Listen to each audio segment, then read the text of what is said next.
بسم اللہ الرحمن الرحیم نحمدہ ونصلی ونسلم علی رسولہ الکریم اما بعد فاعوذ باللہ من الشیطان الرجیم بسم اللہ الرحمن الرحیم۔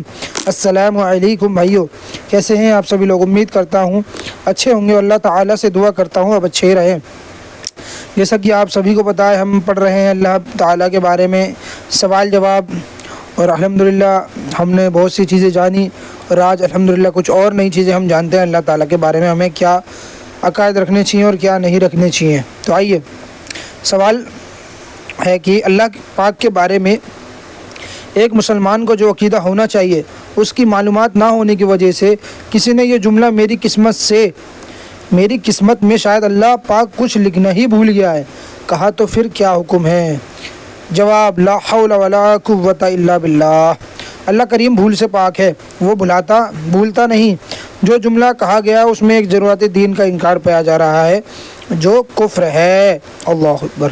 اگر کوئی کسی ملک کے کسی قانون کی مخالفت کرے اور جب اس کو پکڑا جائے تو وہ کہے کہ مجھے اس بارے میں معلوم نہیں تھا، تو اس کی یہ بات سنی جائے گی یا اسے سزا دی جائے گی؟ ظاہر ہے اسے سزا دی جائے گی، کیونکہ یہ ملکی قانون ہے۔ جس طرح ہر ملک کے قوانین ہوتے ہیں، اسی طرح اسلام کے بھی قوانین ہیں، اور اسلامی قانون ہے کہ کسی بھی ضرورت دین کا انکار کرنے والا شخص مسلمان نہیں رہتا۔ اس جملے میں تو بھول کو اللہ کریم کے لیے جسمی طور پر کہہ دیا ہے، جو صریح یعنی کھلا کفر ہے۔ جو شخص بھی ایسا بولے گا وہ اسلام سے نکل جائے گا اور اس کا نکاح بھی ٹوٹ جائے گا۔ اللہ اکبر۔ اگلا سوال ہے، بعض اوقات گنہگار لوگ بھی حج کی سعادت حاصل کر لیتے ہیں۔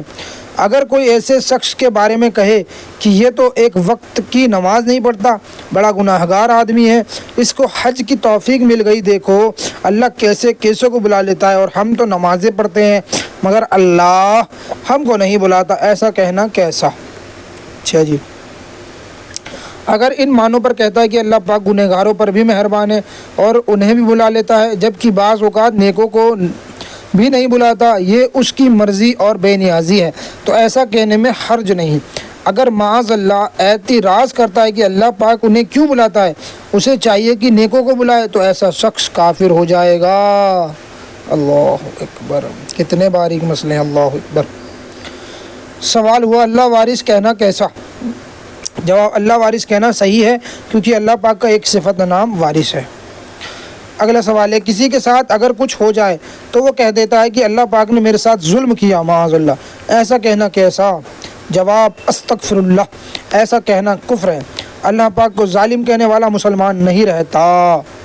فتاوی امجدیہ میں یہ بات لکھی ہوئی ہے۔ نعوذ باللہ، کسی نے ایسا کہا ہے تو اس سے توبہ کرے، کلمہ پڑھ کر نئے سرے سے مسلمان اور شادی شدہ تھا تو نئے سرے سے نکاح بھی کرے۔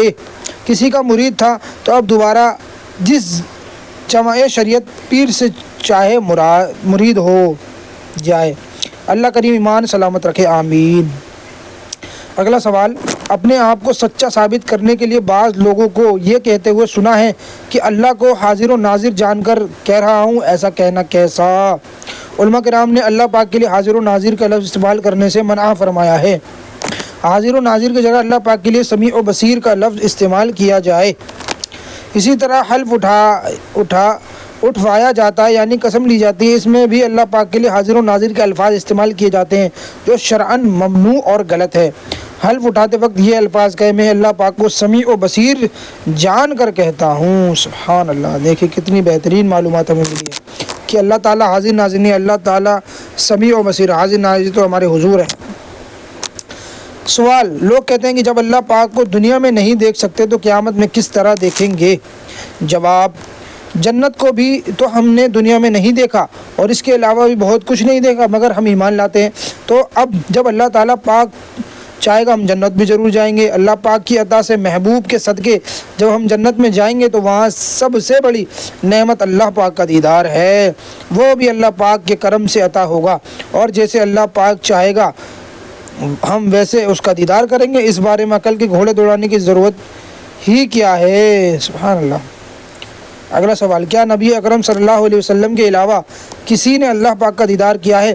اگر کیا ہے تو ان کا نام بھی بتا دیجیے۔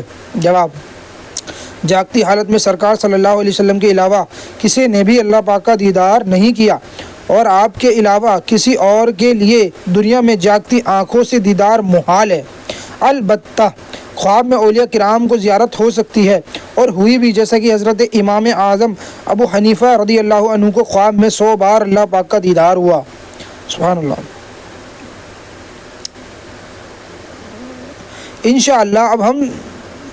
انشاءاللہ ہم سب آخرت اور قیامت میں نیز پیارے آقا علیہ الصلوۃ والسلام کی شفاعت صدقے جب جنت میں جائیں گے تو وہاں بھی اللہ پاک کی زیارت کریں گے۔ آمین آمین انشاءاللہ۔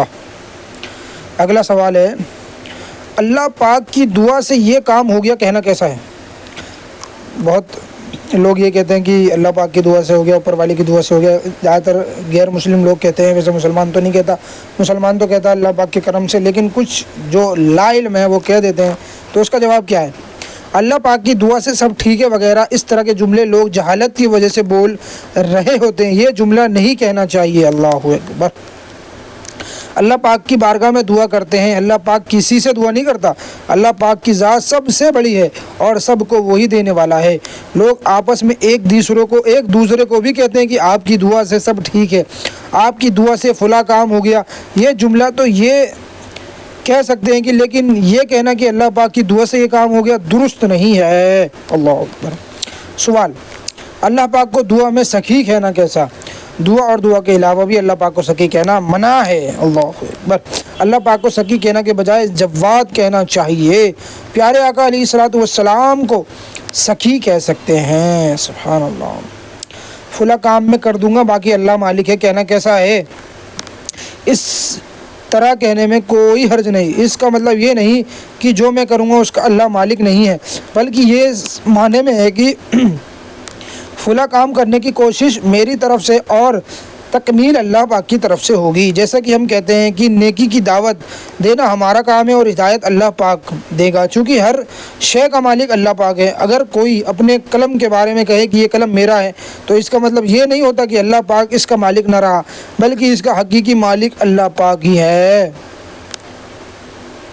اور اللہ پاک نے اسے عطا کیا ہے۔ اسی طرح یہ بھی بطور محاورہ کہا جاتا ہے، فلاں کام میں کر دوں گا باقی اللہ مالک ہے، لہٰذا یہ محاورہ بولنے میں کوئی گناہ یا کفر نہیں۔ الحمدللہ ہمارا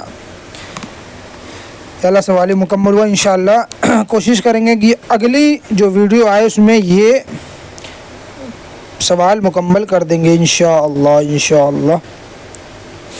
ٹھیک ہے جی، تب تک کے لیے السلام علیکم ورحمۃ اللہ وبرکاتہ۔